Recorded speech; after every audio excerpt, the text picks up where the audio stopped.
Spanish explorers were the first to call this lush land Costa Rica, the rich coast. They believed there was treasure here. They were right.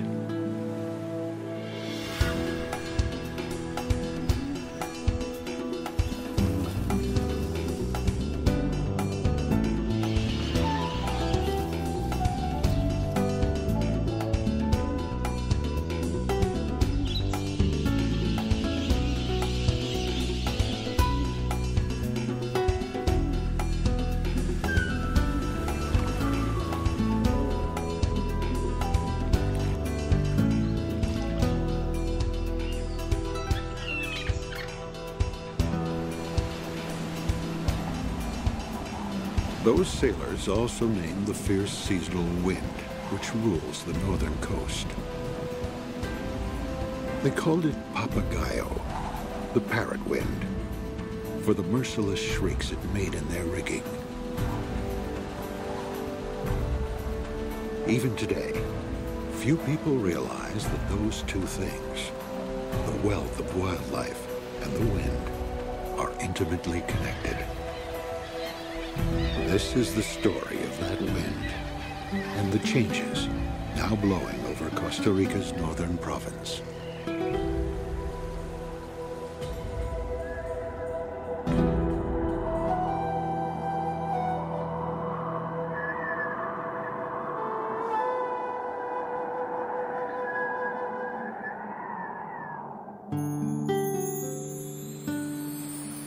Every year, the Papagayo wind seems to blow an army of tourists to the glorious beaches of Guanacaste province. The wind whispers, summer's here. Time for sun, surf, and amazing encounters.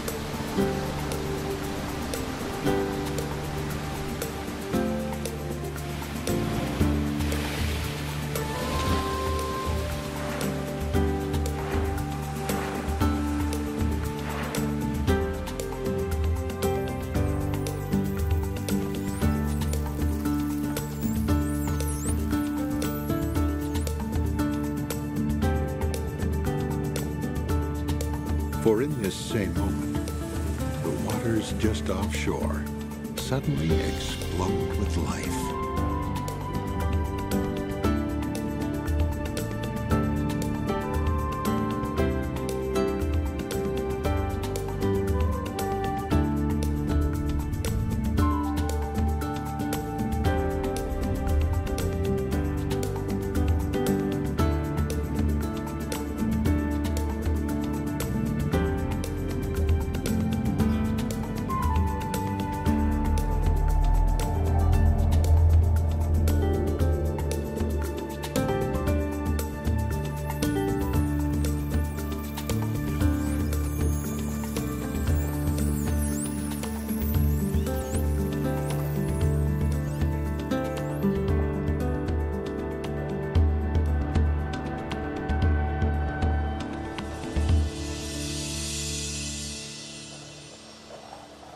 Another visitor will soon begin a journey to Guanacaste as well. But she's no tourist. She's a local, born on the beach 7 years ago. After many months at sea, the shy olive ridley turtle tacks toward home.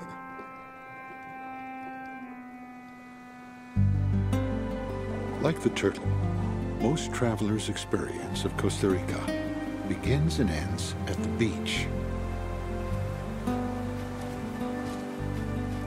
But northern Costa Ricans don't consider themselves ocean people. They're people of the land. That's where their ancestors settled, where farming's good, temperatures cooler, and water plentiful.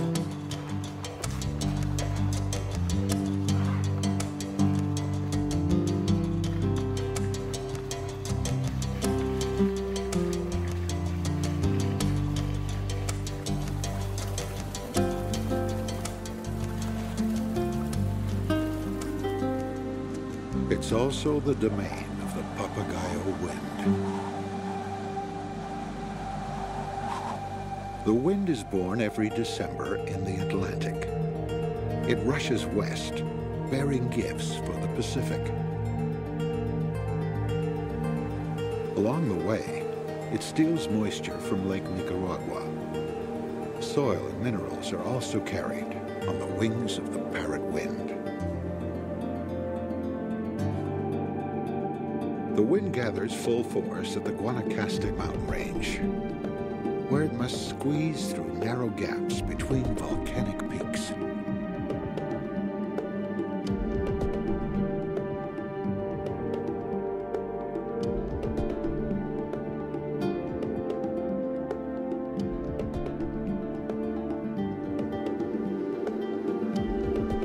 Like a cork popping out of a bottle, the Papagayo bursts from a funnel of rocks. It screams over Rincon de la Vieja.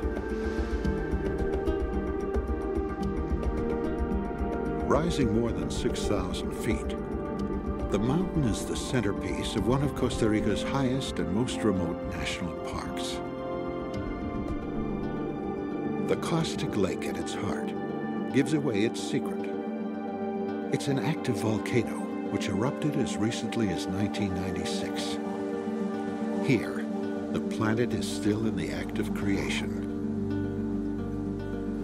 It spews rich volcanic steam and ash into the wind.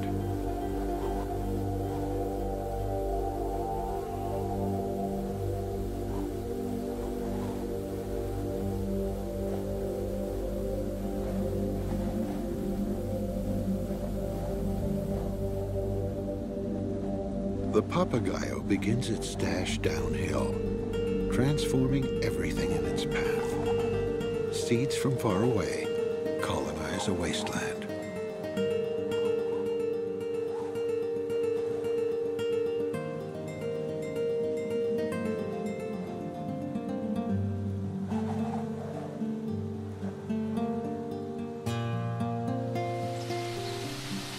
Water is closely tied to the story of the wind. At the source, it springs abundant, fresh, and pure.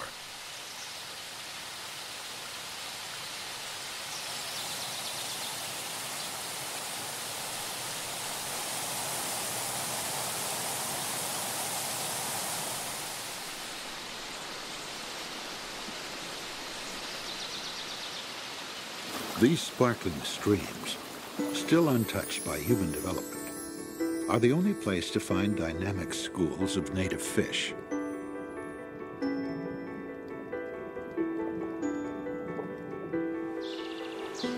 The forest protects this wet Eden.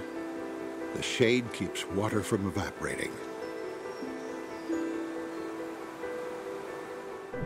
Roots harbor vital aquifers, and branches create hideouts and habitat for small fish.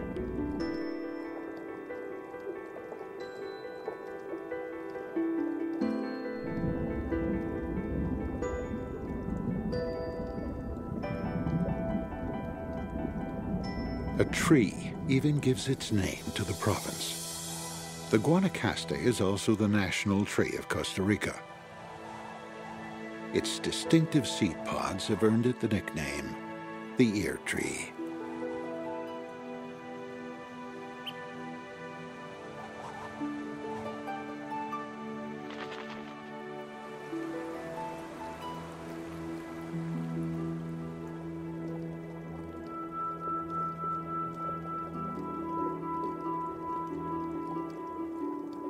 Trees shelter water, and water gives rise to trees. For only with vibrant watersheds can semi-tropical forests prosper.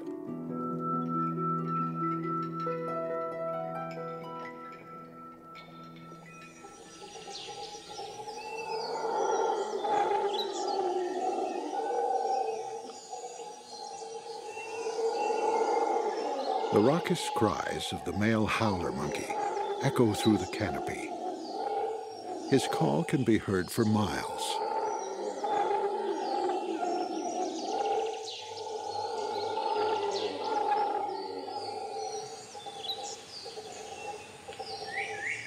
Who is listening? Thousands of different species, all integral parts of this vast arboreal world. Still, his voice is just meant for his own kind. He's laying claim to his territory.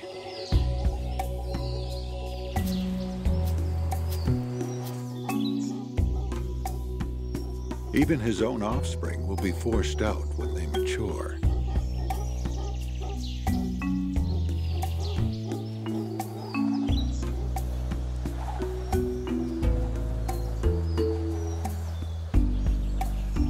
In addition to flowers and mangoes, howler monkeys mainly eat leaves. They're plentiful, but not very nutritious.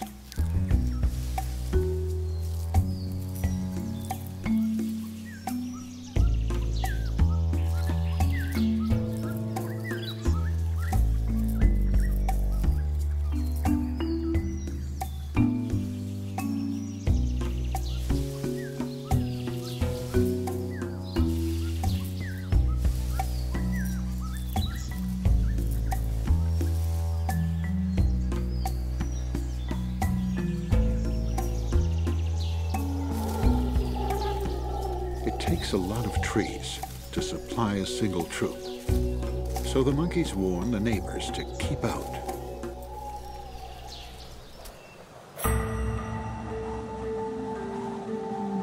High pressure must seek out low, and so the wind continues on its irresistible course to the sea.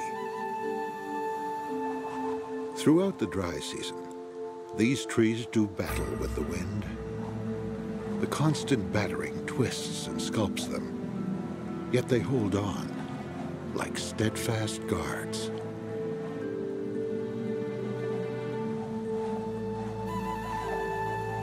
Several miles down the western slopes lies the country many Costa Ricans love best.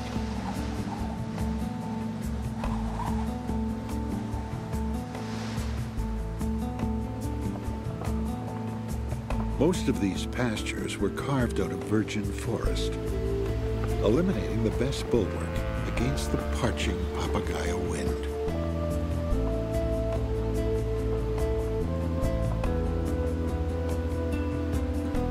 Every year, the shorn fields wither and brown.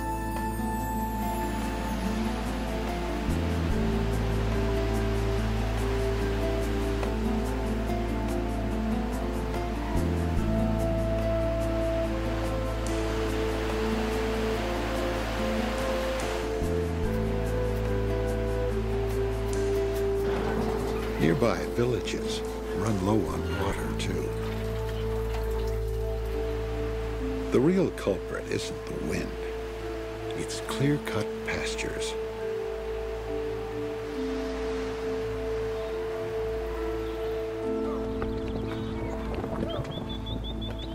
There is a better way.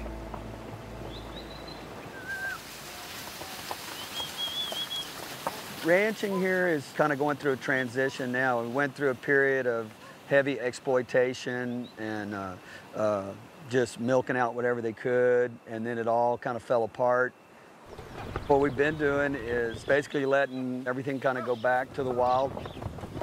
We've been here 11 years now and haven't cut down a tree yet.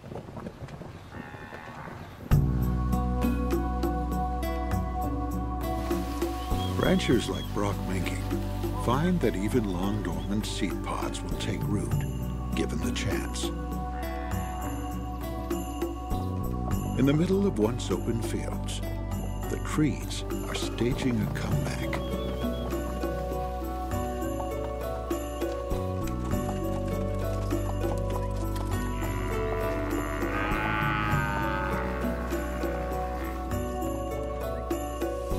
They shield crucial springs and streams from the wind's desiccation.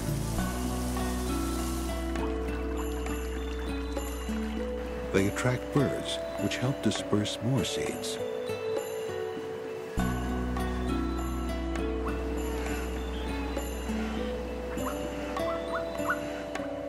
Most important to the rancher, the cattle are thriving. When grass is thin, the cows eat the tree seeds. The added nutrition keeps them healthy in the depths of the dry season. Just a dozen years ago, few believed that ranching could coexist with forest. Turns out the opposite is true. In Guanacaste, ranching depends on forest. What we're trying to do is to take part in the stewardship of a large piece of land and make it work so you can do it and do it in a sustainable way.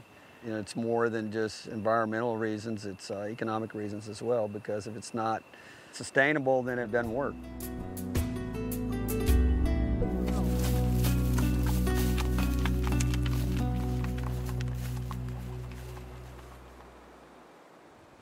Costa Rica has long embraced the principles of sustainability. Nearly a third of the land has been dedicated to preserves, buffer zones, and national parks like Santa Rosa.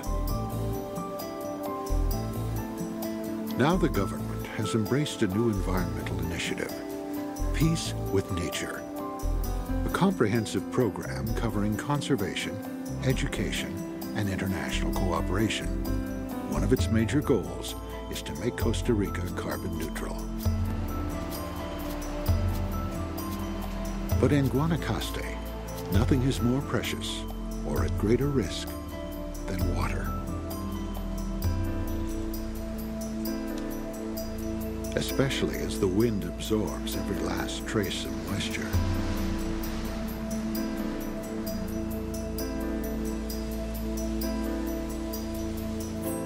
Santa Rosa and the Guanacaste Reserve extend from cattle country all the way to the wild coast of Santa Elena Peninsula.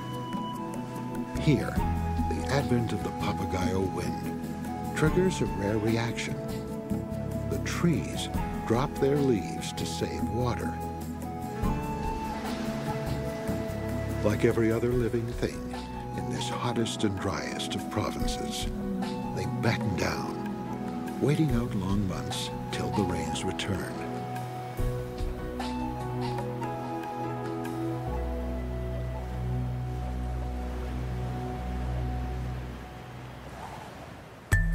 This stunning habitat, a dry tropical forest, is one of the very last of its kind on Earth.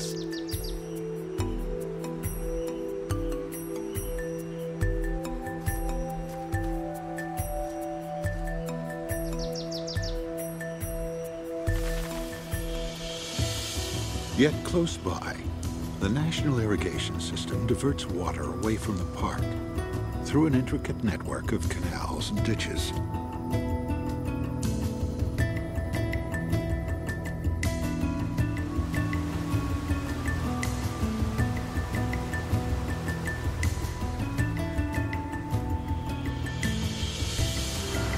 It goes to crops like cotton and sugarcane, which are as thirsty as they are valuable.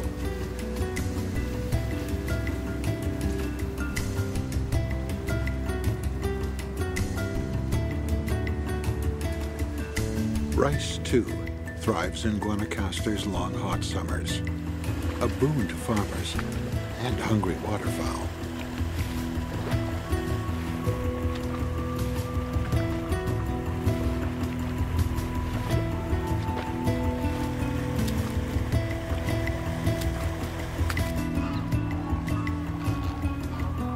These crops use intensive doses of fertilizer and pesticides.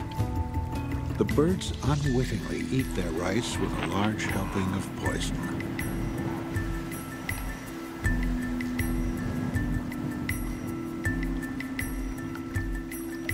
Soon, it will all pour back into the canals, heading for wetlands, rivers, and the sea.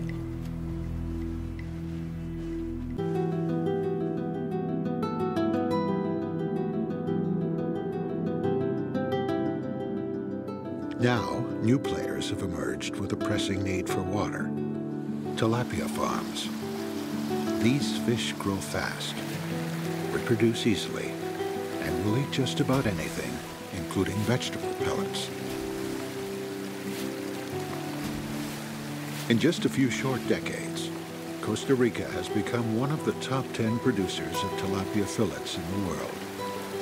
As demand for fish soars, tilapia give consumers a good alternative to badly depleted stocks of wild fish. The most productive farms mimic a natural setting. Trees along the border give fish the cover they crave and slow down evaporation.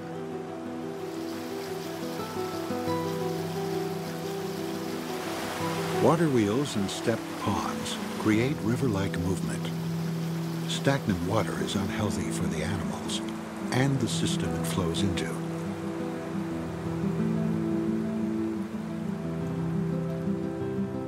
Escaped tilapia make their way into the system too.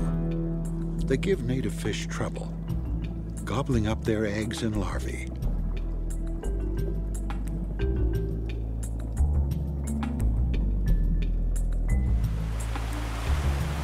Of course, they have a few enemies of their own.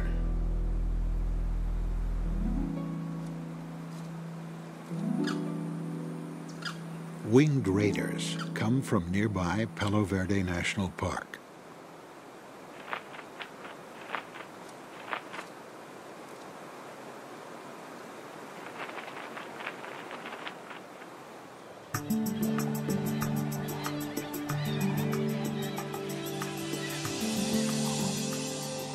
Spanning nearly 40,000 acres, Palo Verde boasts 15 different habitats, including the Tempisque River Basin.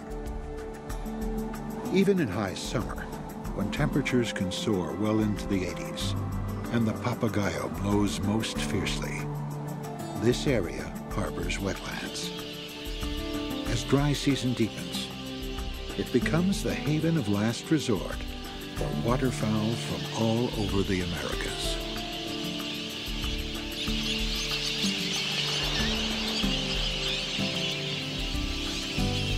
Prominent among the more than 60 species gathering here are vast flocks of black-bellied whistling ducks.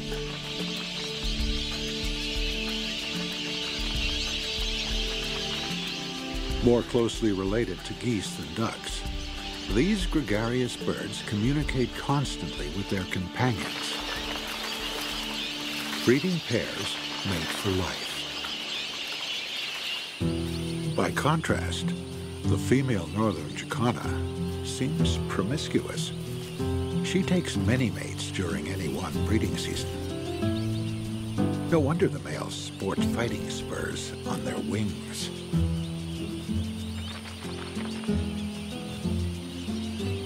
But it's the jacana's feet that really set it apart. The elongated toes spread out the bird's weight, allowing it to step on floating plants while it feeds.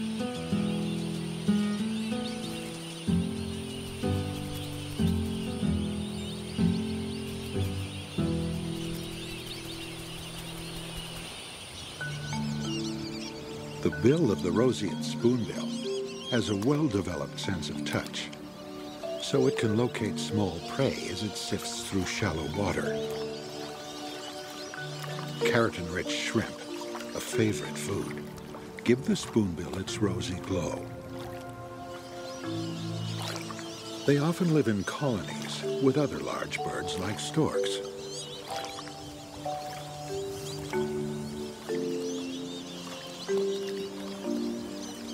Sharing the neighborhood with water-greedy farms is more difficult. Drought coupled with powerful winds can spell disaster.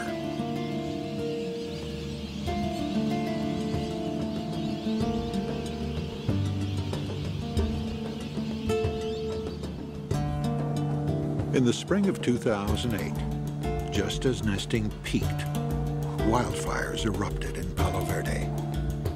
They burned out of control for several weeks. Thousands of acres went up in smoke, magnifying the strain on shrinking resources.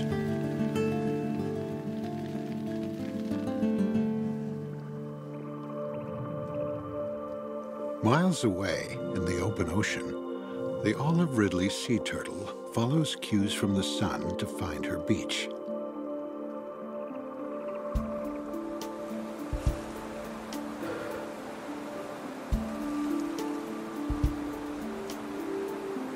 As she nears it, the chemical signature of her birthplace will help steer her.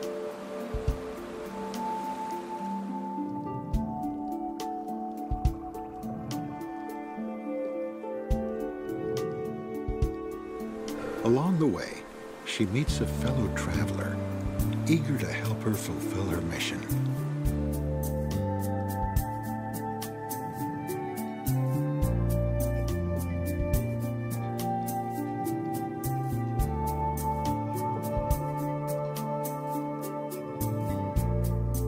The male secures his precarious position by grasping her carapace with claws and tail. He's lucky to have been the first to find her. She only mates about once every 18 months. She will store his sperm and use it throughout the nesting season.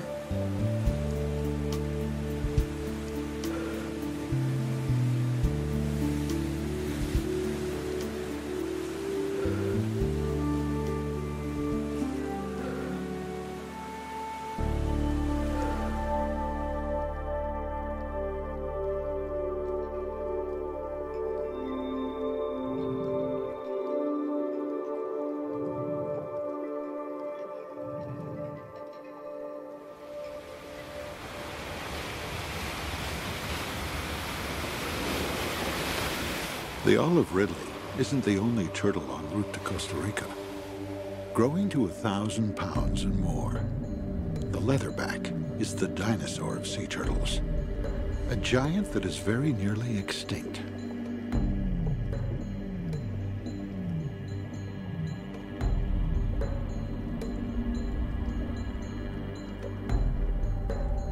Like the olive ridley, she has highly selective taste in beach real estate.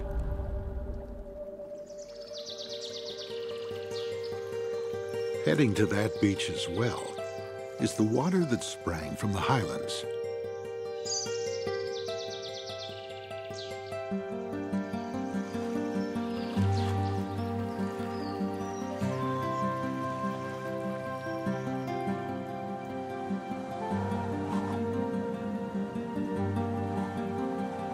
But first, it enters Guanacaste's giant natural filter.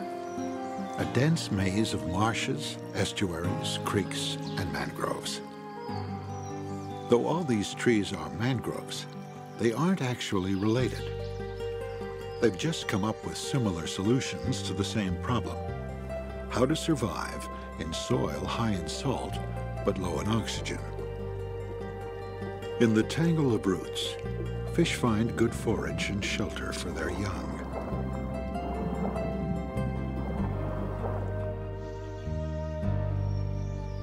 Wading birds favor mangrove treetops for nesting.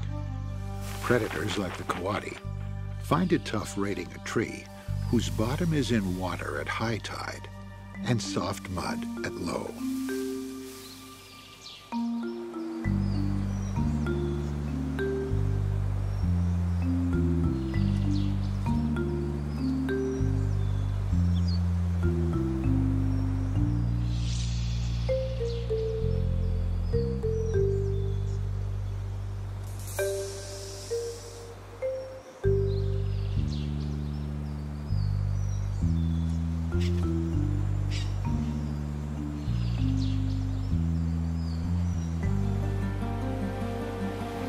The front line in the coast's ongoing struggle against erosion, the mangrove forest buffers the shore from damaging storms. But rainy season is still far away. The wind still commands the coast for now.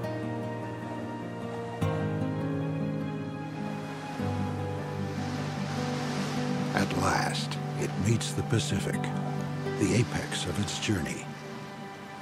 It is here that the Papagayo works its greatest magic. It blows the ocean's warm surface layer off the top, forcing a cold current to well up from the bottom. Green with nutrients, it hits the bright shallows. Algae and plankton bloom in the sunshine. Like a saltwater prairie, the sudden bounty draws small fish and squid. They, in turn, ring the dinner bell for a fantastic array of predators.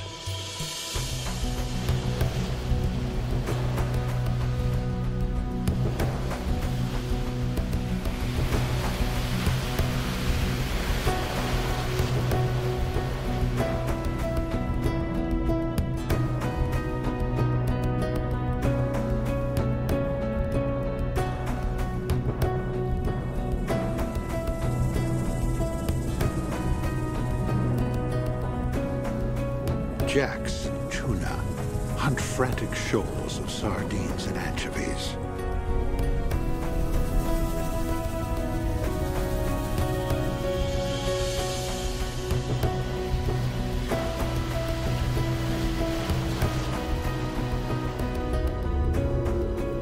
The striped marlin slices through a ball of baitfish.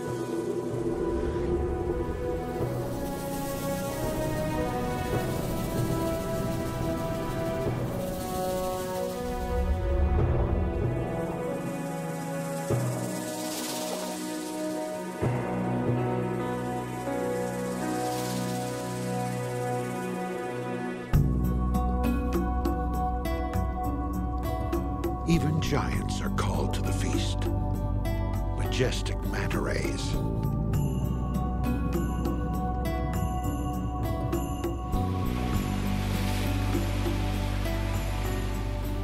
And great whales.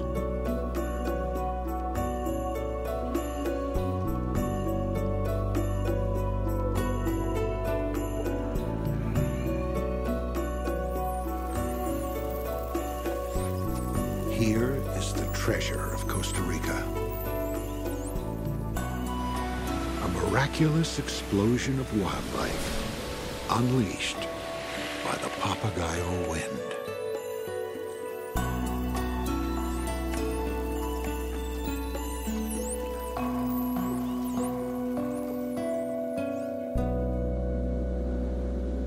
An essential link between land and sea, the wind delivers other gifts as well. Flotsam plays an important role in the lives of ocean creatures.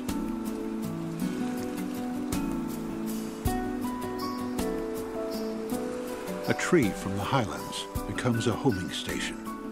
Below it, small fish hide from enemies.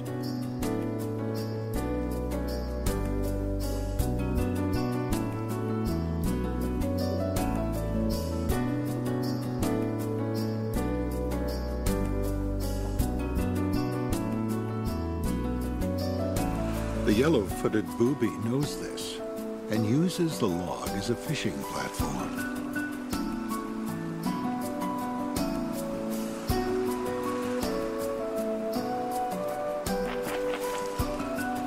Like a beacon, it attracts the olive ridley sea turtle here as well. She pauses to feed on barnacles and awaits her sign to return to the beach.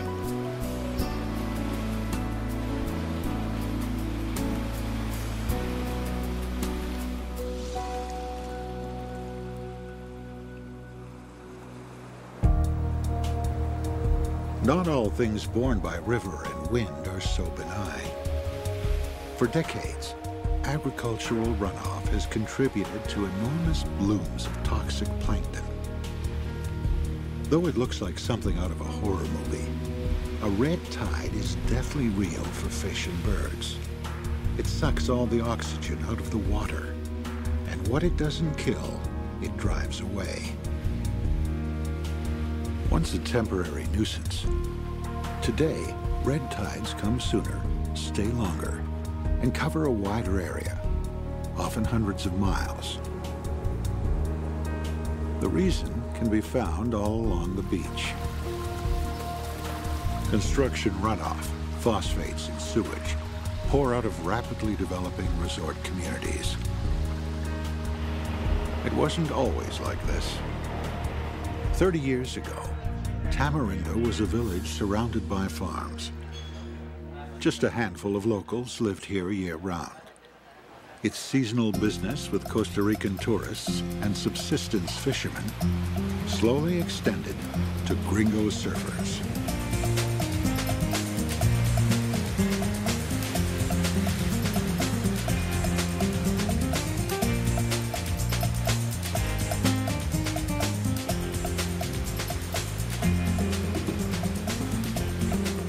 For years, the Guanacaste coast remained a well-kept secret. And then, word of paradise got out.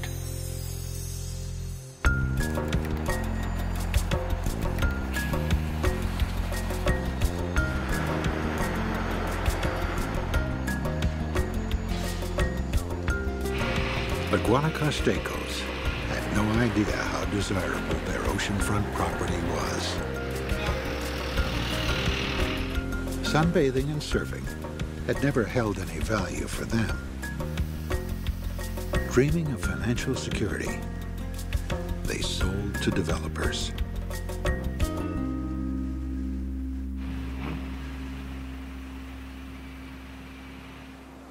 Retired university professor Maria Gonzalez didn't welcome the new wave of construction.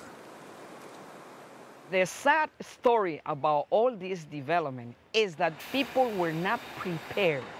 When the tourism boom in the 80s started, what they did is silly. They sold the land cheap, and they became cheap labor. Like an invading army, luxury high-rises surrounded Maria's small hotel. Though she stood to benefit financially, she and others watched in dismay as buildings went up without thought for aesthetics, water, or waste. Third-generation restaurant owner Helen Acosta joined a group of citizens who tried to sound the alarm. In 1995, we presented the government with the Strategy for Sustainable Development of Tamarindo. But the plan was never implemented, and it's very sad. We had a plan, and nobody paid attention. Today, the great Guanacaste land rush continues with reckless abandon. Unscrupulous developers hijack water sources, bypassing local villages and wildlife areas. They strip the forests from the hillsides and rip out mangroves.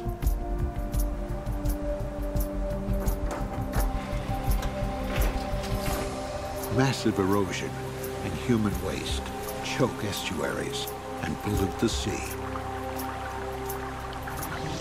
Even the Papagayo wind seems to have turned on the villagers. The Papagayo wind is one of those gifts of God because it brings so many things. These winds have an effect in nature. It brings seeds, it refreshes the environment. But now we no longer like this wind because it's full with sewage material. And it's beginning to cause lung diseases and throat diseases. So we no longer like the air that we breathe now. In June, the rainy season drives back the wind.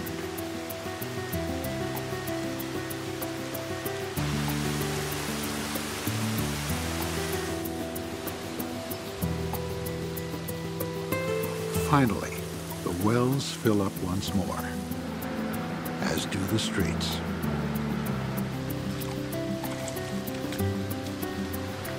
In the dry season, you have the sewage dry in the dust. In the rainy season, it just runs on the roads and smells very bad, and it's so critical now. It's like a time bomb. Time is up for Guanacaste's beaches. Some have lost their coveted blue flag, symbol of environmental purity. The people that come here now to make money, this is what they always say. 2 years, I'm out of here. It means that whatever they do now, they're not even going to be here to face it and to be responsible for it. It seems like the world is crazy now. Everything is measured by money, money, money. I would tell the developers and the investors to please enjoy our land, but please keep this paradise like God created it.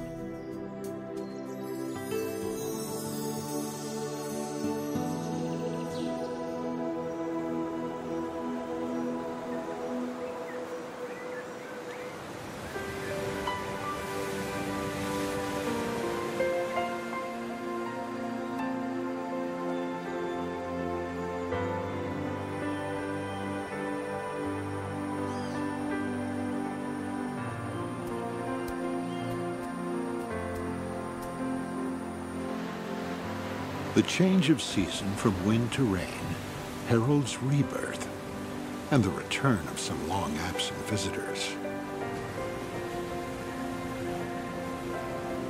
Guanacaste claims 2 of just 5 beaches in the entire world that host the phenomenal mass nestings known as arabadas. Tens of thousands of olive ridleys may come ashore at one time and lay up to 500,000 eggs.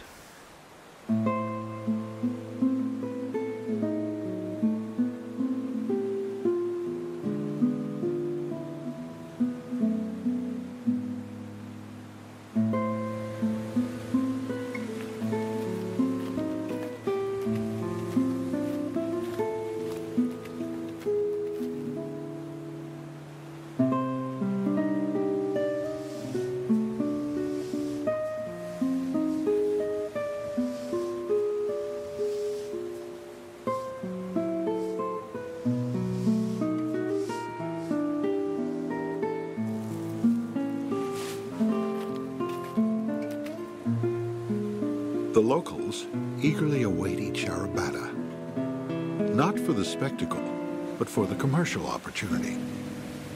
This beach, Ostianal, has the distinction of being the only place on Earth where people legally harvest sea turtle eggs.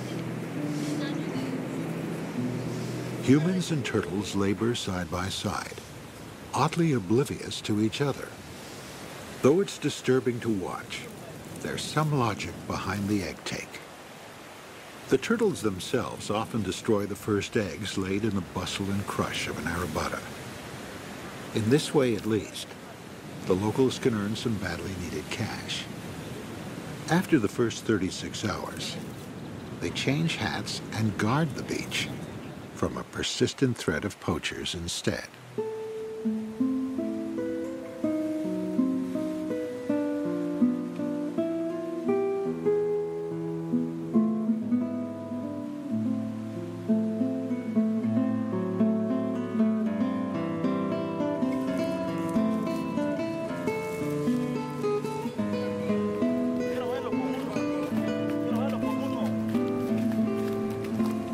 Still, no studies have been done to show the practice is sustainable.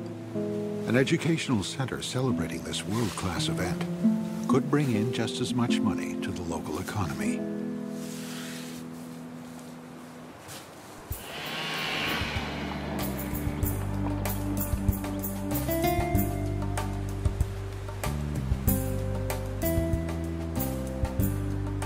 No doubt, there will always be a demand for turtle eggs, though. Wives' tales have it that they increase a man's sexual prowess, guaranteeing their popularity at certain bars.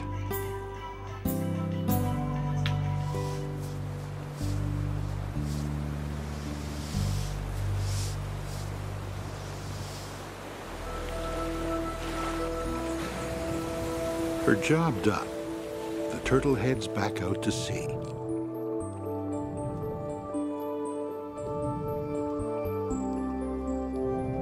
She passes over some of the most productive and vulnerable reefs in the Americas.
The intersection of reefs, currents, and wind make this area an angling mecca. Back in 1974, its untapped potential delighted sport fishing captain Randy Wilson. There was no commercial industry here at all. I believe I was the first boat with a motor on it. The only people I found fishing would be the shrimpers and the tuna boats. Other than that, it was being left alone. Costa Rica was one of the places that was least populated. There was nobody here. 3 decades later, worldwide demand for fish has skyrocketed. Artisanal fishing has been joined by rapacious commercial operations. With tens of thousands of hooks on lines stretching as far as 60 miles, longliners scour the sea.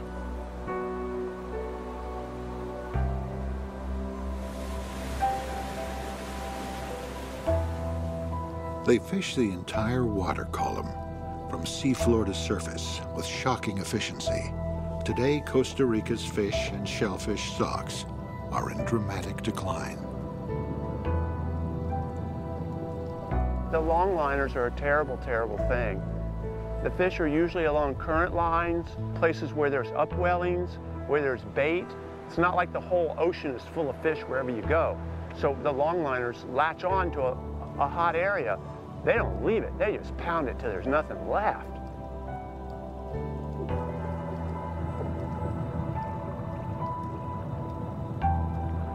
To an olive ridley sea turtle, the floats on a long line have a tragic resemblance to flotsam.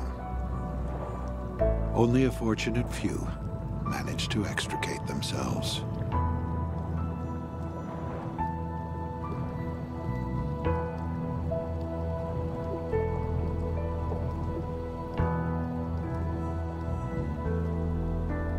Others aren't so lucky. They're trapped by a world whose values have changed.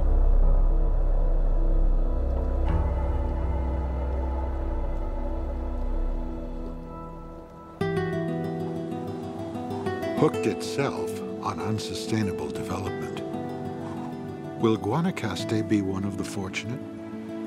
What good will all the condos and hotels be once the treasure of Costa Rica has been plundered? Though the hour is late, there is still hope. In the pods of the Guanacaste tree, germinating after long dormancy, or in the way the land is reborn with the coming of the Papagayo wind,